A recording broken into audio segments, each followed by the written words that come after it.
What's up, people? What's up, I say? Look at the reflected light. What? Okay, episode 5 coming up. Actually, I recorded 5 and 6 today. We've got a bunch of good stuff coming up. Can't wait to show you. Let's get to it!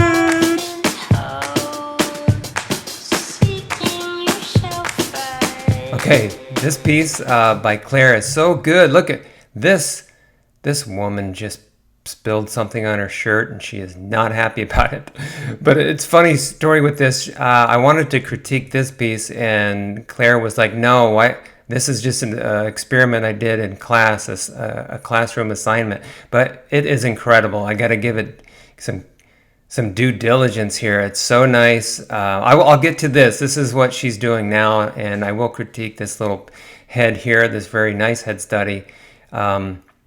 But I just wanted to say this is amazing. I'm wondering what you learned from it. Like I remember I did an assignment like this in class my early days, and it's amazing what you can learn from just copying a photograph, like verbatim.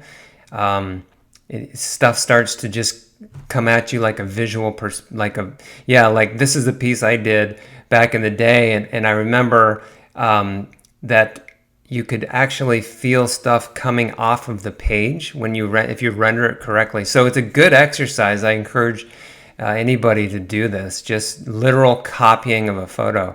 But this is well done. Okay, let's jump to the. This is her lopsided flan. Definitely check out her Instagram. Give her a follow. If you don't know what a lopsided flan is, there is a picture of one. Yeah, it's some incredible work. Let's get to the crit. So there's a little small thing happening here in the middle of this drawing. It's like a symmetry issue. I don't know what. That's my OCD. Probably just there's a tangent, something going on. Anyway. Other than that, let's dive in. I've got two things, the ear and some shadowing ideas for you on shadowing. And there's a perspective issue a little bit with the profile. Is it a pure profile or is it somewhat 3/4? You need to make up your mind there and just decide on one. I think you're giving us kind of both, but that's a little thing. Here's another small thing. The ear is a little close. I would give more real estate to this nice big cheek area. Move that ear back a bit to give it some room. Oh, the directional strokes you do is so great. I love that stuff. It really shows the form with a few well-placed lines. You can show so much when you hatch like that. So I like that. Okay, speaking of hatching, see how this flattens out this area? I'm considering like seeing something like this, like just continue with these cool strokes you're doing, continue to see the nooks and crannies in interesting areas like an eye. It's just a missed opportunity. I know you did 100 of these and I don't know how long, but that's just something that stood out. But so good. I love the look of this, and I'm going to keep following you because you're doing some great work. Keep it up. Introduce you. I want to show you a guy. This guy, Gary Villarreal. I don't know him personally, but I think you'll check out his work and look at how he uses his line work, his hatching to help describe the form.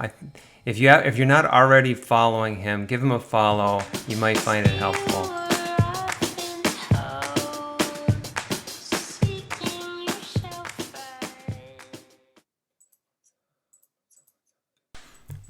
All right, bug in the rug. This thing is cool.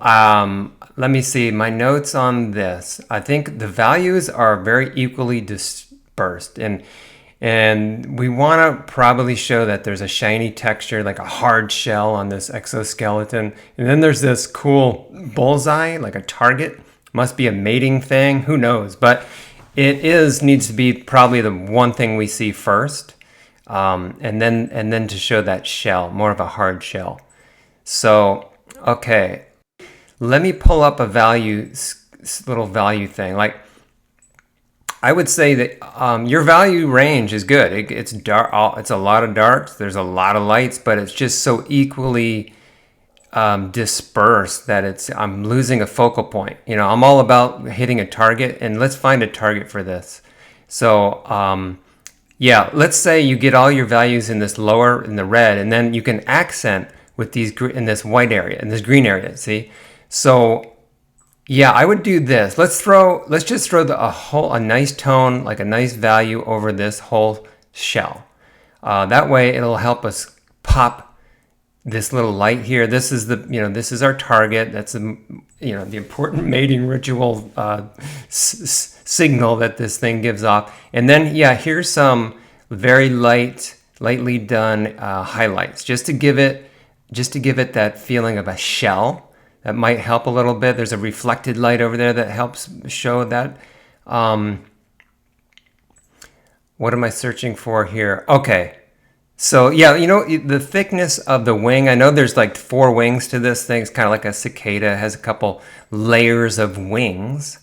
So what you're missing is a nice dark shadow to show that there's thickness here. And it can be done super subtly. I guess I'm taking my time here. What's going on, Tom? So yeah, I'll probably overcrank and fast forward through this. But while I'm taking forever to do this, yeah, that's what you want, is a night. That's all you need to show the thickness. I wouldn't even bother with highlighting it or trying to show more than this. This is a little dark. I'm gonna pull the opacity down a hair, like so. Yeah. Anyway, I think that kind of gives a little better feel to this whole bug with the hard shell and the multi-layers to it. Nice work. I don't know how to pronounce this bug, but I'm gonna give it a shot. Here we go. Pentatoma rufipes. Pentatoma rufipes. Good job, man.